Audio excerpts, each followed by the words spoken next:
What's up, guys? Coming off a winning week, but I have 2 weeks to talk about today. So we're going to start off with talking a little bit about week 5, and we'll talk about week 6. That's right, I didn't get out a video last time, and Zach did the write-up the week before that. Yes, I do have a life outside of fantasy football. My son takes sports very seriously. If you know Parker, you know that. Between soccer and baseball, I only have 2 evenings free a week, and even then he wants to go outside and train.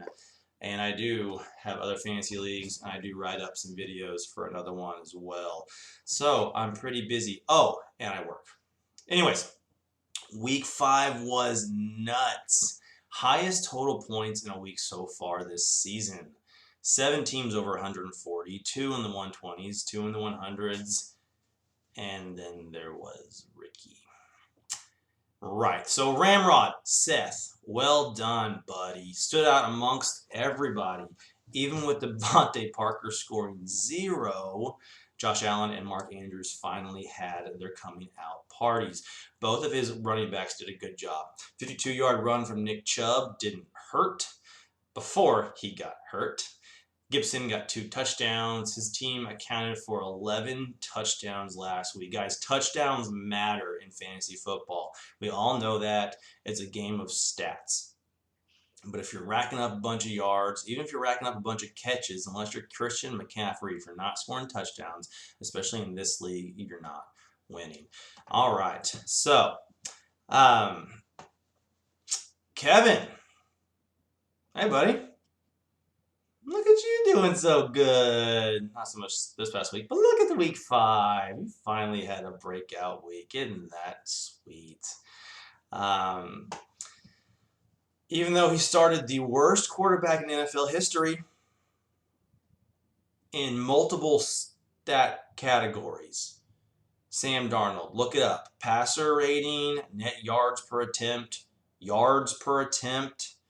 conversion rate, which is the rate at which he throws a touchdown or first down in any given moment. The stat guys went back all the way back to like 1994, and then they found out that he was even worse than that guy. That's right. Sam Darnold is statistically one of the worst quarterbacks in NFL history. He got lucky on a couple rushing touchdowns, but he scores you 5.08 points, which is actually a high mark for him. So no surprise there. If you would have started Tannehill, you still would have lost by a few points to Seth. So it didn't really matter. It's not as fun that way. If you would have started Tannehill and he would have won you like 3 more games, like someone who did later on, I'll talk about, that's way more fun. But anyway, his other skill players did their jobs, putting up 8 total touchdowns. I'm glad I didn't trade for Josh Jacobs. He did okay that week, but even though Barkley got hurt that week, Jacobs does not look good. Getting 109.5 points from his pass catchers is what made the difference for Kevin. Adams, Metcalf, Knox, and Antonio Brown. Got him 10 wins in week 5. So well done, Kevin. You desperately needed that. It is enough to get you back on track. Wait, spoiler alert. It's not. All right, Vic.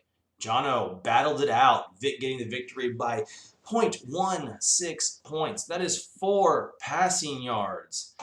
But Brady had to put up a 50-burger for that to happen.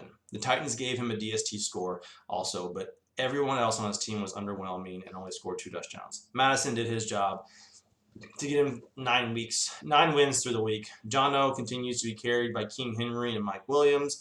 If he would have started Joe Burrow or Patrick Mahomes, he would have beaten Vic, but, I mean, you're not doing that. So, Jono's doing just fine, I think. Langan, Gage, Rowe, all within 2 points of each other. Chris came out best in this group with stellar play from sophomore phenom Justin Herbert, even though he can't get anything out of his Packer homeboy, Tunyon, and put up -2 points for his DST. Cooper Kupp came back down to earth a little bit that week. Kamara and Herbert did enough to get him 7 wins. Gage didn't do anything wrong, but Rowe did. He started his cowboy. And his flex. He's a tight end. Over Cortland Sutton. He still wouldn't have caught Jono, but that little blunder cost him 2 wins. In this league, could mean the difference between playoffs and 2021 Loser. Who starts a tight end in their flex? Anyway, the answer, Row, when that tight end is on the Cowboys. Okay, everyone else had a mediocrity bad week. I think I made that word up. I would have been up around Zach and Corey if Barkley wouldn't have gone down, but not much higher. Corey is going to live and die by Lamar Jackson. We're going to see that time and time again.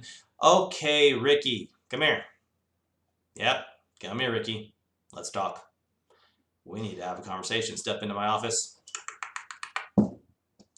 You started 2 players that were hurt and inactive before the game started that week. You got screwed by Russell Wilson getting hurt, and I know you didn't have much on your bench. But don't stop playing, my man.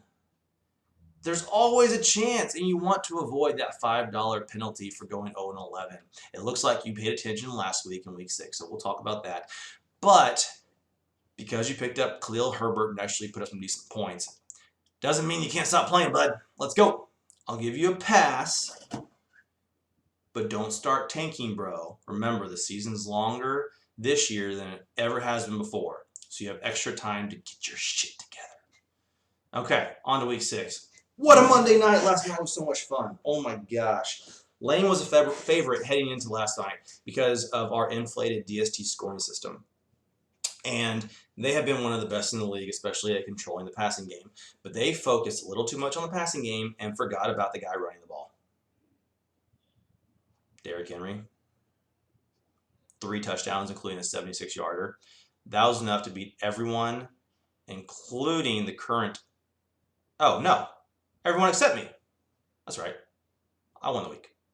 So, other than the current leading commissioner, Derrick Henry was able to beat everybody else and get 10 more wins.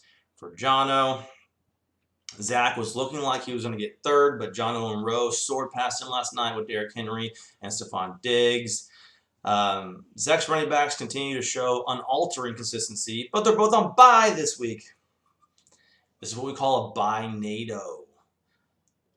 5 of the top 10 running backs are on bye this week, I think, and then a couple other ones are hurt. My Cowboy was the difference maker for me and was the reason why I won this week. CeeDee Lamb got the overtime game when I needed it, caught the 35-yard game-winning walk-off touchdown pass. See, I know baseball terms. And then luckily we didn't get overtime last night when I didn't need it, because that probably would have screwed me over and probably would have enabled Jono to beat me. All right. Ricky, let's talk about you again. High five. Well done. You made it into the top 6. Much better. I guess our talk worked. Raiders DST, David Carr, Darren Waller, Kenyon Drake. Ricky, do we need to make fun of Rowe more so you get the hint of what happens when you live and die by your home team? I mean, they actually played well without their scumbag coach, so who knows what's in store for them going forward. You beat Vic by less than a point. Vic, this is very simple. You start A.J. Brown in any capacity, even in your flex, you beat Ricky and get into the top 6. His production had been low, and he had a little tummy ache. And I get why you sat him, but that cost you a game. You're going to have to live with that. Ricky, hope those Raiders do good, man. Seth! Seth came down to earth. Scoring 50 points less than he did last week. Josh Allen did well. He picked up my genius draft pick, who I had to drop for a tight end this week, in Jalen Waddle. But no production from his running backs this week, and Mike Evans was not Brady's guy, and somewhat due to Gibson getting hurt. That damaged Seth a little bit. He went from 1st to 8th in 1 week. Kevin sucked again, but he didn't suck as much as he had in past weeks. He definitely sucked more than he did last week. Hey, at least he didn't start the worst QB in NFL history again. It's good. I bet there was a little hope in your eye that Dawson Knox would somehow help you beat Seth last night. Wasn't there? And then he did throw a 2-point conversion. That was kind of cool, but he got an ouchie on his hand. I don't even know how long he's going to be out. Corey, Gage, and Chris bringing up the rear, with Chris being the worst of them all, the only person not to hit triple digits this week. Corey, Your team Gonna Live and Die by Lamar Jackson. Also, Allen Robinson is taking the year off. He didn't tell you? Yeah, he's going to wait until the rookie quarterback is a sophomore and going to start playing again. It's his contract. Anyway, Gage's team is more boom or bust than Tyler Lockett, which is ironic because Tyler Lockett is on his team. But the other thing that really matters in my league is DST. Guys, especially the new guys, this is a big deal in my league. Why? I don't really know. But it is. It's the way it is. It's not changing. So you got to pay the fuck attention. You got to get a good DST. You got to pay attention to who they're playing because this is going to hurt you. Ask Lane. What just happened to him last night? Starting the Patriots against my pass-happy Cowboys is not a good idea. Dak Prescott put up more passing yards on the Patriots than anyone has in the Bill Belichick era.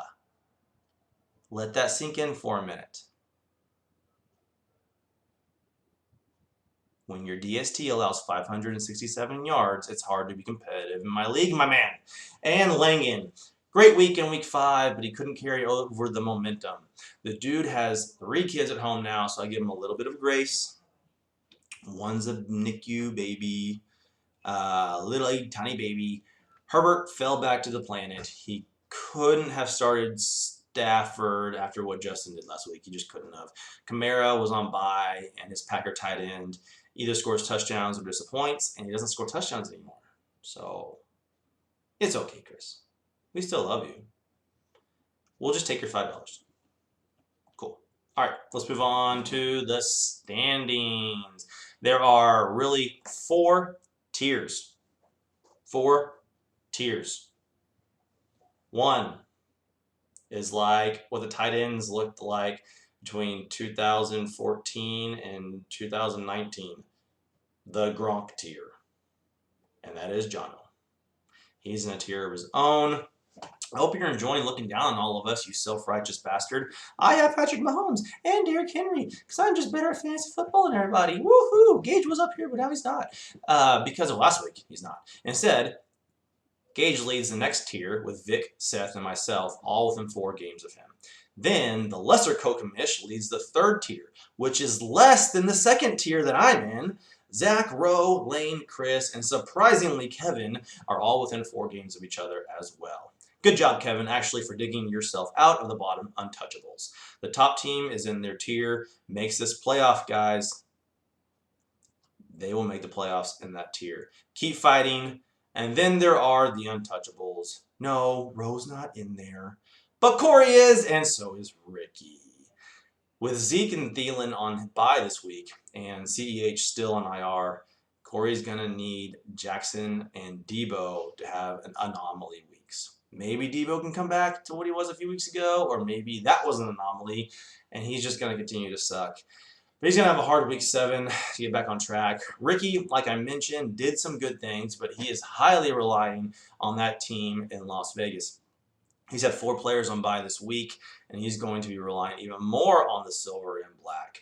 But hey, they're playing the Eagles, so I know I'll be rooting for them to kick the Eagles' ass. It'll be fun. Okay, that's it for today, guys. This has been Shane, a.k.a. Dak Knight Rises, a.k.a. the commish with the highest winning percentage. That's right, number 5 in the rankings, but number 1 in your hearts, Lil'Shane.